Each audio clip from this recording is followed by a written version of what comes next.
Hi dears, സുഗമോദേവി സീരിയലിൻ്റെ ഇന്നത്തെ എപ്പിസോഡിലേക്ക് എല്ലാവർക്കും സ്വാഗതം. അങ്ങനെ നമ്മുടെ ദേവികയാണെങ്കിൽ ശാരികയൊക്കെ അച്ഛനാണെങ്കിൽ ഇങ്ങനെ വാട്ടിലോട്ട് മാറ്റിയതിൻ്റെ സന്തോഷത്തിൽ തന്നെയാണ്. അതിനുശേഷം മാധവേട്ടനാണെങ്കിൽ ദേവിയോട് ചോദിക്കുന്നുണ്ട്, എന്തായി അച്ഛൻ പറഞ്ഞ കാര്യങ്ങളൊക്കെ എൻ്റെ പൊന്നുമോള് ആലോചിച്ചോ എന്നൊക്കെ ദേവിയോട് ചോദിക്കുന്നുണ്ട്. ദേവിയെ മറുപടി പറയുന്നുണ്ട്, അതെ അച്ഛാ, ഞാൻ ഒരുപാട് കാര്യങ്ങളൊക്കെ ആലോചിച്ചിട്ടുണ്ട്. പക്ഷെങ്കിൽ അതൊക്കെ പിന്നീട് മാത്രമേ ഉള്ളൂ. അച്ഛൻ എന്തായാലും ആദ്യം ഒന്ന് എഴുന്നേറ്റ് നടക്കുകയൊക്കെ ചെയ്യട്ടെ, അച്ഛൻ്റെ അസുഖങ്ങളൊക്കെ മാറട്ടെ, അതിനുശേഷം നമുക്ക് അച്ഛൻ പറയുന്ന പോലെ എല്ലാം തന്നെ തീരുമാനിക്കാം. അച്ഛൻ എന്ത് പറഞ്ഞാലും ഞാൻ കേട്ടോളാം എന്നൊക്കെ പറയുന്നുണ്ട്. അതിനുശേഷമാണെങ്കിൽ നമ്മുടെ മാധവേട്ടൻ ശാരികയോട് പറയുന്നുണ്ട്, നീ നിൻ്റെ ചേച്ചിയുടെ ഈ തീരുമാനങ്ങളെ ഇല്ലാതാക്കാൻ ശ്രമിക്കരുത്. നിനക്ക് അങ്ങനൊരു സ്വഭാവം ഇപ്പം പുതുതായിട്ട് ഞാൻ കണ്ടുവരുന്നുണ്ട്. അപ്പോൾ ശാരിക പറയുന്നുണ്ട്, ഞാൻ എന്തായാലും അവൾക്ക് നല്ലത് മാത്രമേ തിരഞ്ഞെടുക്കുള്ളൂ അച്ഛാ. അപ്പോൾ നമ്മുടെ മാധവേട്ടൻ പറയുന്നുണ്ട്, ആണെങ്കിൽ പോലും നന്ദനെ എനിക്കറിയാവുന്ന പോലെ നിനക്കറിയില്ല, അതുകൊണ്ടാണ് അച്ഛൻ പറഞ്ഞത്. എന്തായാലും ഈ കാര്യത്തെക്കുറിച്ച് ഇനി സംസാരിക്കേണ്ടെന്നൊക്കെ ദേവിക പറയുന്നുണ്ട്. അതിനുശേഷം നമ്മുടെ സിദ്ധാർത്ഥനാണെങ്കിൽ നമ്മുടെ മാധവേട്ടനെ കാണാൻ വേണ്ടിയിട്ട് വരുന്നുണ്ട്. സിദ്ധാർത്ഥനാണെങ്കിൽ മാധവേട്ടനെ കാണാൻ വന്നതിൽ മാധവേട്ടൻ ഒരുപാട് സന്തോഷമാവുന്നുണ്ട്. അങ്ങനെ നന്ദുവിനും കൂടെ കൊണ്ടുവരായിരുന്നില്ലേ, എന്തുകൊണ്ടാണ് പ്രഭാവതി ഒന്നും വരാതിരുന്നത്, എന്നോടൊക്കെ ദേഷ്യമായിരിക്കും അല്ലേ എന്നൊക്കെ ഇങ്ങനെ നമ്മുടെ സിദ്ധാർത്ഥനോടൊക്കെ ഇങ്ങനെ പറയുന്നുണ്ട് മാധവേട്ടനാണെങ്കിൽ. അപ്പോൾ സിദ്ധാർത്ഥൻ പറയുന്നുണ്ട്, അങ്ങനെയൊന്നുമില്ല മാധവേട്ട, അതുകൊണ്ടൊന്നുമല്ല. ഇപ്പോൾ നന്ദു വീട്ടിലൊറ്റയ്ക്കാണ്. അവനെ വീട്ടിൽ നിന്ന് ഒറ്റയ്ക്കായിട്ടൊന്നും വരാൻ പറ്റാത്ത അവസ്ഥയിലാണ് ഇപ്പോൾ ഉള്ളത്. മാധവേട്ടനും കാര്യങ്ങളൊക്കെ അറിയില്ലേ. ഇപ്പോൾ ദേവിക ഇങ്ങോട്ടേക്ക് വന്നതുകൊണ്ട് തന്നെ അവർക്കിടയിലുള്ള പ്രശ്നങ്ങൾ കൊണ്ട് തന്നെ നന്ദു ആണെങ്കിൽ ആകെ മൊത്തം ഭയങ്കരമായിട്ട് അപ്സെറ്റാണ്. അതുകൊണ്ട് തന്നെ നന്ദുവിനെ ഒറ്റയ്ക്കാക്കി ഞങ്ങളിപ്പോൾ എവിടെയും പോകാറില്ല. ഞങ്ങളിപ്പോൾ വീടൊക്കെ മാറിയിട്ടുണ്ട്. അതിന് കുറച്ച് കാര്യങ്ങളൊക്കെ ഉണ്ട്. മാധവേട്ടൻ എന്തായാലും എഴുന്നേറ്റിട്ട് കാര്യങ്ങളൊക്കെ സംസാരിക്കാം. അതും കൂടെ പറയാനാണ് ഞാൻ ഇങ്ങോട്ടേക്ക് വന്നത്. ദേവിയുടെയും നന്ദുവിൻ്റെയും കാര്യത്തിൽ നമുക്ക് ഇങ്ങനെ നിന്നാൽ പോരല്ലോ, എന്തെങ്കിലുമൊക്കെ സംസാരിക്കേണ്ടതെന്നൊക്കെ ചോദിക്കുന്നുണ്ട് നമ്മുടെ സിദ്ധാർത്ഥനായിട്ടാണെങ്കിൽ. അപ്പം മാധവേട്ടൻ പറയുന്നുണ്ട്, ഞാൻ അവളോട് എല്ലാ കാര്യത്തിനെ പറ്റിയും പറഞ്ഞിട്ടുണ്ട് സിദ്ധാർത്ഥ. എന്തായാലും അവൾ വേണ്ടതുപോലെ ചെയ്യാൻ എന്നോട് പറഞ്ഞിട്ടുണ്ട്. ഞാൻ ആദ്യം ഒന്ന് എഴുന്നേക്കട്ടെ, എന്നിട്ട് നമുക്ക് ബാക്കി കാര്യങ്ങളെല്ലാം ശരിയാക്കാം.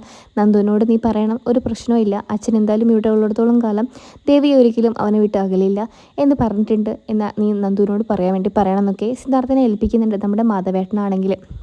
അതിനുശേഷമാണെങ്കിൽ സിദ്ധാർത്ഥനാണെങ്കിൽ ദേവിയോട് പറയുന്നുണ്ട്, എന്തായാലും ഞാൻ അച്ഛനെ കാണാൻ വന്നതാണ്, ഇനിയിപ്പോൾ മോളെയും കൂടെ കാണണമെന്നുണ്ട്. മോളൊരു കാര്യം മനസ്സിലാക്കണം, അവനൊരുപാട് തെറ്റുകൾ ചെയ്തിട്ടുണ്ടാവാം, പക്ഷെങ്കിൽ അവന് മോള് കഴിഞ്ഞുള്ളൂ ഈ ലോകത്തെന്തും. മനുഷ്യന്മാരല്ലേ, അറിയാതെ ഒരുപാട് തെറ്റുകളൊക്കെ പറ്റിയപ്പോൾ അതൊക്കെ സ്നേഹിക്കുന്നവർ വേണം അവരെ അതിൽ നിന്നൊക്കെ തിരിച്ചു കൊണ്ടുവരാൻ വേണ്ടിയിട്ട്. ഒരുപാട് തെറ്റുകളൊക്കെ മനുഷ്യനാകുമ്പോൾ പറ്റിപ്പോവും മോളെ. എന്തായാലും മോളോട് ഒരു കാര്യം അച്ഛൻ പറയാം, അവനെ നിരപരാധിയായിട്ട് മോൾ കാണണം. കാരണം അവനൊരു തെറ്റും ചെയ്തിട്ടില്ലെന്ന് എനിക്കിപ്പോഴും പൂർണ്ണ വിശ്വാസം. അവനൊരു തെറ്റും ചെയ്യേയില്ലെന്നുള്ള കാര്യം എനിക്ക് ഉറപ്പ് തന്നെയാണ്. അതുകൊണ്ട് മോള് നിയമപരമായിട്ട് ഇപ്പോൾ ഒരു കാര്യവും സ്വീകരിക്കാൻ പാടില്ല. കാരണം ഇതിൻ്റെ സത്യാവസ്ഥ എന്താണെന്ന് അച്ഛൻ കൂടെ ഒന്ന് അന്വേഷിക്കട്ടെ, അതിനുശേഷം മോൾക്ക് എന്താണോ എന്ന് വെച്ചാൽ അതുപോലെ തന്നെ ചെയ്യാമെന്നൊക്കെ ദേവിയെ അടുത്ത് പറയുന്നുണ്ട്. അതിനുശേഷം ദേവിക പറയുന്നുണ്ട്, അച്ഛ എന്തായാലും അച്ഛൻ കാര്യങ്ങളൊക്കെ അന്വേഷിച്ചിട്ട് എന്നെ വിളിക്കൂ, പക്ഷെങ്കിൽ അധികകാലം ഈ സത്യങ്ങളൊന്നും മൂടി വയ്ക്കാൻ കഴിയില്ല. കാരണം ഇതൊരു കൊലക്കേസാണ്.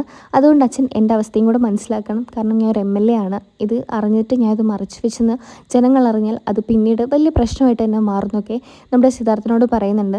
അപ്പോൾ സിദ്ധാർത്ഥൻ പറയുന്നുണ്ട്, ശരിയാണ്, എനിക്കെല്ലാം മനസ്സിലാവുന്നുണ്ട്. എന്തായാലും മോള് നന്ദുവിൻ്റെ കാര്യം ഒന്ന് മനസ്സിലാക്കണം. അവനോട് ഇച്ചിരിയെങ്കിലും സ്നേഹം ഉണ്ടെങ്കിൽ അവനെ പറ്റുവാണെങ്കിൽ ഒന്ന് വിളിക്കണം എന്നൊക്കെ പറഞ്ഞിട്ട് സിദ്ധാർത്ഥനാണെങ്കിൽ ആശുപത്രിയിൽ നിന്ന് വീട്ടിലോട്ട് പോവുകയാണ് ചെയ്യുന്നത് തന്നെ. അങ്ങനെ ഇസബെല്ല ആണെങ്കിൽ നമ്മുടെ നന്ദനെ ഒരുപാട് പ്രാവശ്യം വിളിച്ചിട്ടും ആരും തന്നെ എടുക്കാത്തതുകൊണ്ട് തന്നെ നമ്മുടെ പ്രഭാവതിയെ ഇസബെല്ലയ്ക്ക് വിളിക്കേണ്ടി വരുന്നുണ്ട്. ഇസബെല്ല വിളിച്ചതിന് ശേഷമാണെങ്കിൽ പ്രഭാവതി പറയുന്നുണ്ട്, മോളെ ഫോണിൽ കൂടെ ഒന്നും തന്നെ പറയാൻ പറ്റില്ല, അതുകൊണ്ട് മോള് നേരിട്ട് വരണം, അമ്മയ്ക്ക് കുറച്ച് കാര്യങ്ങൾ സംസാരിക്കാനുണ്ട് എന്നൊക്കെ പറഞ്ഞിട്ട് ഇസബെല്ലയെ വിളിച്ചു വരുത്തുന്നുണ്ട്. അതിന് ഇസബെല്ല വന്ന ഉടൻ തന്നെ നമ്മുടെ പ്രഭാവതി കാര്യങ്ങളെല്ലാം കുറിച്ച് സംസാരിക്കുന്നുണ്ട്. എന്തായാലും എൻ്റെ മോൻ്റെ അവസ്ഥ ഇപ്പോൾ മോൾക്ക് അറിയാലോ. ഈയിടയ്ക്കാണെങ്കിൽ ദേവിക വീട്ടിൽ വന്നിരുന്നു. അതുകൊണ്ട് തന്നെ ദേവികയുടെ അച്ഛനെ നമ്മുടെ നന്ദുവിനാണെങ്കിൽ അറിയാതെ കൈകൊണ്ടോ എന്തുകൊണ്ട് അടിച്ചു പോയിട്ടുണ്ടായിരുന്നു. അതുകൊണ്ട് തന്നെ മാധവേട്ടൻ ഇപ്പോൾ ഗുരുതരാവസ്ഥയിൽ തന്നെയാണ് ആശുപത്രിയിൽ. ആ കാര്യങ്ങളൊക്കെ അറിഞ്ഞ് ദേവിക വീട്ടിൽ വന്നിരുന്നു. വന്ന ഉടൻ തന്നെ നന്ദനെ ഒരുപാട് കുറ്റപ്പെടുത്തി. നന്ദനാണെങ്കിൽ സഹിക്കിട്ട്, അതെ ഞാൻ ഒരു കൊലയാളിയാണ്, നിൻ്റെ അച്ഛനെ മാത്രമല്ല ഋഷിയെ പോലും കൊന്നത് ഞാനാണ് എന്നൊക്കെ വിളിച്ചു പറഞ്ഞിട്ടുണ്ടായിരുന്നു. നമ്മുടെ നന്ദനാണെങ്കിൽ എന്ത് ചെയ്യാനാ മോളെ, അവൾ എല്ലാ സത്യങ്ങളും അറിഞ്ഞു. അവളിപ്പോൾ അവനെ പോലീസ് സ്റ്റേഷനിൽ കയറ്റാൻ വേണ്ടി നിൽക്കുകയാണ്. ആകെ മൊത്തം അവൻ്റെ അവസ്ഥ, മാനസികാവസ്ഥയും എല്ലാം തന്നെ തെറ്റിയിരിക്കുകയാണ്. അതുകൊണ്ട് ഞാൻ ഒരു തിരുമേനിയെ പോയി കണ്ടിരുന്നു. തിരുമേനിയെ പോയി കണ്ട ഉടൻ തന്നെ തിരുമേനി പറഞ്ഞത് അവിടുന്ന് എത്രയും പെട്ടെന്ന് തന്നെ വീട് മാറണം. അതാ നിങ്ങളോട് ആരോടും തന്നെ പറയാതെ അന്ന് രാത്രി തന്നെ ഞങ്ങൾ ആ വീട് മാറി ഇങ്ങോട്ടേക്ക് വന്നത്. മോള് വിളിച്ചിട്ട് കിട്ടാത്തതും അതുകൊണ്ട് തന്നെയാണ്. അവനോട് അവൻ്റെ അച്ഛൻ പറഞ്ഞതാണ് ഫോണൊന്നും അറ്റൻഡ് ചെയ്യേണ്ട, എല്ലാ ഫോണുകളും സ്വിച്ച് ഓഫ് ചെയ്ത് വെക്കാൻ വേണ്ടിയിട്ട്. ഇപ്പോൾ ഞങ്ങളെല്ലാവരും മറ്റൊരു ഫോണാണ് യൂസ് ചെയ്യുന്നത്. അവനങ്ങനെ ഋഷിയെ കൊന്നിട്ടുണ്ടോ ഇല്ലയോ എന്നൊക്കെ ഞങ്ങൾ കണ്ടുപിടിക്കാൻ വേണ്ടി പോവുകയാണ്. ഇനിയിപ്പോൾ വേറെ വഴിയില്ല ഞങ്ങളുടെ മകനെ രക്ഷിക്കാൻ വേണ്ടിയിട്ട്. അപ്പോൾ നമ്മുടെ ഇസബെല്ല പറയുന്നുണ്ട്, അവൾ എന്തൊരു ഭാര്യയാണ്, ഒരു ഭാര്യയും ചെയ്യേണ്ട കാര്യമാണോ ഇങ്ങനെ? അവൾ അവനെ രക്ഷിക്കുകയല്ലേ ചെയ്യേണ്ടത്. അവൾ പോരാത്തതിന് ഇപ്പോൾ ഒരു MLA കൂടെയാണ്, അവൾക്ക് രക്ഷിക്കാൻ സുഖമാണ്. എന്നിട്ടും അവൾ എന്താണ് ഇങ്ങനെയൊക്കെ ചെയ്യുന്നതൊക്കെ പറഞ്ഞ് പ്രഭാവതിയുടെ മനസ്സിൽ ദേവിയെ പറ്റിയിട്ടില്ലാത്ത കാര്യങ്ങളൊക്കെ നമ്മുടെ ഇസബെല്ലയാണെങ്കിൽ കുത്തി നിറച്ച് വെക്കുന്നുണ്ട്. അങ്ങനെ ഇസബെല്ല പറയുന്നുണ്ട്, ഒരു പ്രശ്നവും ഇല്ല ആൻറ്റി പേടിക്കാതിരിക്കും, ഞങ്ങളൊക്കെ ഇല്ലേ, നന്ദനെ എന്തായാലും ആരും പോലീസൊന്നും കൊണ്ടുപോയില്ല, പേടിക്കണ്ട എന്നൊക്കെ പറയുന്നുണ്ട് ഇസബെല്ലയാണെങ്കിൽ. അങ്ങനെ പ്രഭാവതിക്കാണെങ്കിൽ ഒരു ആശ്വാസമൊക്കെ ആവുന്നുണ്ട് ഇസബെല്ല ഇങ്ങനെ പറഞ്ഞ സമയത്താണെങ്കിൽ. അതിനുശേഷം ഇസബെല്ലയും കെവിനും ആണെങ്കിൽ ഇങ്ങനെ എന്തായാലും ഋഷിയെ വിളിച്ചേ മതിയാവുള്ളൂ, ഋഷി അറിഞ്ഞാലേ ഈ കാര്യത്തിനൊരു ഉത്തരം കിട്ടുള്ളൂ, എന്തായാലും ഋഷിയെ വിളിക്കാമെന്നൊക്കെ പറഞ്ഞ് ഇസബെല്ലയാണെങ്കിൽ ഋഷിയെ വിളിച്ചിട്ട് പറയുന്നുണ്ട്, ഇവിടെ കാര്യങ്ങളൊക്കെ എങ്ങനെയാണ്, ദേവിക എല്ലാ സത്യങ്ങളും അറിഞ്ഞിട്ടുണ്ട്, അവൾ നിയമപരമായിട്ട് തന്നെ നീങ്ങിയാൽ ഈ കാര്യങ്ങൾ ഇല്ലാത്തതാണെന്ന് പോലീസിന് മനസ്സിലാവുകയും നന്ദനെ വെറുതെ വിടുകയും നമ്മളെ ജയിലിലാക്കുകയും ചെയ്യും, അതുകൊണ്ട് അത് നടന്നുകൂടാ, എന്തായാലും ഋഷി നീ എന്തെങ്കിലുമൊക്കെ ചെയ്തേ മതിയാവുള്ളൂ എന്നൊക്കെ നമ്മുടെ ഇസബെല്ലയാണെങ്കിൽ ഋഷിയോട് പറയുന്നുണ്ട്. അതിനുശേഷമാണെങ്കിൽ ഋഷിയെ വിളിച്ച് കാര്യങ്ങളൊക്കെ പറഞ്ഞിട്ട് ഋഷി പറയുന്നുണ്ട്, എന്തായാലും ഇസബെല്ല നീ പേടിക്കേണ്ട, ഈ കാര്യങ്ങൾ എവിടം വരെ കൊണ്ടെത്തിച്ചത് ഞാനല്ലേ, ബാക്കിയുള്ള കാര്യങ്ങൾ ഞാൻ തന്നെ നോക്കിക്കോളാം, കെവിനുമായിട്ട് ഇപ്പോൾ സുഖമായിട്ട് വീട്ടിലോട്ട് പൊക്കോ, സന്തോഷമായിട്ട്, ഒരു പ്രശ്നം ഉണ്ടാവില്ല, നിൻ്റെ നന്ദനെ നിനക്ക് തന്നെ കിട്ടിയിരിക്കുന്നൊക്കെ ഋഷിയാണെങ്കിൽ പറയുന്നുണ്ട്.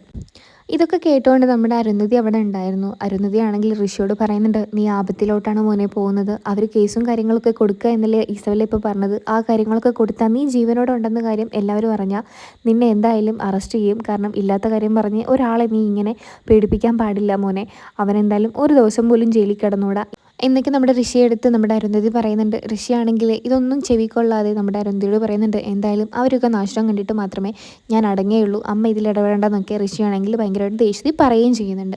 അങ്ങനെ അരുന്ധതിയാണെങ്കിൽ മനസ്സിലായിരിക്കുന്നുണ്ട്, എങ്ങനെയെങ്കിലും അവനെ രക്ഷിച്ചേ മതിയാവുള്ളൂ, എൻ്റെ മോൻ പോകുന്നത് ഒരു തെറ്റായ വഴിയിലൂടെയാണ്, ഇനിയും ഈ സത്യങ്ങൾ മറച്ചു വെച്ചാൽ അത് വലിയൊരു അപകടത്തിൽ ചെന്നാണ് എത്തിക്കുക എന്നൊക്കെയുള്ള കാര്യങ്ങളൊക്കെ അരുന്ധതിക്ക് മനസ്സിലാവുന്നുണ്ട്.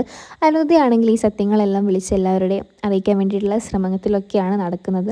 ഇനിയിപ്പോൾ അരുന്ധതി ഈ ഒരു സത്യങ്ങളെല്ലാം വിളിച്ചു പറയുമോ ഇല്ലയോ എന്നൊക്കെ നമുക്ക് കാത്തിരുന്ന് കാണാം. അങ്ങനെയാണ് ഈ ഒരു എപ്പിസോഡ് അവസാനിക്കുന്നത്. അപ്പോൾ മറ്റൊരു എപ്പിസോഡ് വരാം. ബൈ.